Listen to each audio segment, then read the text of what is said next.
आज मैं पढ़ा रही हूँ ह्यूमन रिप्रोडक्शन और इसमें मेल और फीमेल दोनों रिप्रोडक्टिव सिस्टम को मैं पढ़ाऊँगी। तो सबसे पहले हम एनसीईआरटी से पढ़ रहे हैं इसे, तो रिप्रोडक्टिव इवेंट्स को पढ़ेंगे सबसे पहले। और इसमें सबसे पहला जो इवेंट आता है वो है गैमेटोजेनेसिस। इसका मतलब होता है कि फॉर्मेशन ऑफ गैमेट्स। और गैमेट दो तरीके के होते हैं, ओवम जो होता है इन द फीमेल्स और स्पर्म जो होता है वो इन द मेल्स होता है। और हम जो मेल और फीमेल रिप्रोडक्टिव सिस्टम है इसको कैसे कंबाइन करते हैं, by the help of insemination.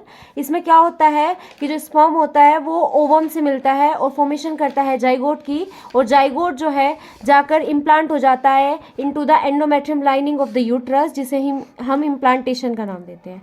After implantation जो प्रोसेस प्रोसीड करता है in the uterus of the female is known as gestation period and the delivery of the baby is known as the parturition. अब बात करते हैं सबसे पहले हम मेल रिप्रोडक्टिव सिस्टम की। तो मेल रिप्रोडक्टिव सिस्टम जो है वो कंसिस्ट करता है प्राइमरी जो सेक्स ऑर्गन है उसको कहते हैं testis, along with accessory ducts, glands और एक्सटर्नल जेनिटेलिया। सबसे पहले आता है स्क्रोटम। स्क्रोटम क्या काम करता है, एक पाउच लाइक बैग होता है जो टेस्टिस को कवर करके रखता है, 2 to 2.5 डिग्री सेल्सियस टेम्परेचर को कम करता है और फॉर्मेशन कराता है स्पर्म्स की, जिसे हम स्पर्मेटोजेनेसिस का नाम देते हैं।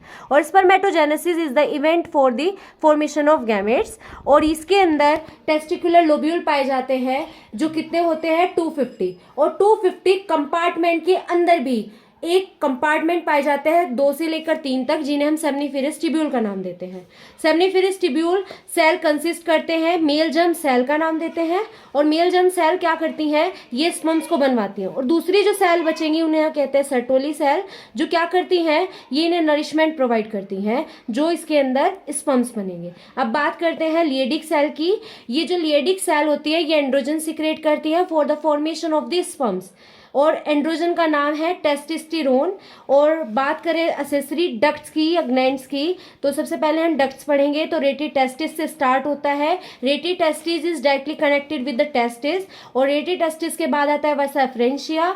वासा एफ्रेंशिया के बाद आता है एपिडाइडमिस। वासा एफ्रेंशिया एपिडाइडिस में खुलता है और एपिडाइडमिस वास डिफरेंस में, और इसके थ्रू हम यूरेथ्रल मीटस तक उसको भेज देते हैं। और इजैकुलेटरी जो डक्ट होती हैं वो सीमेन को बाहर फेंक देती हैं। और पीएनएस जो होता है वो मेल एक्सटर्नल जेनिटेलिया कहा जाता है। इसमें स्पेशल टाइप ऑफ टिश्यूज पाए जाते हैं जो फैसिलिटेट करते हैं इंसेमिनेशन को और एनलार्ज करते हैं पेनिस को, जिस स्किन को हम ग्लांस पेनिस का नाम देते हैं। इस पर लूज कनेक्टिव टिश्यू होते हैं जिन्हें हम फोरस्किन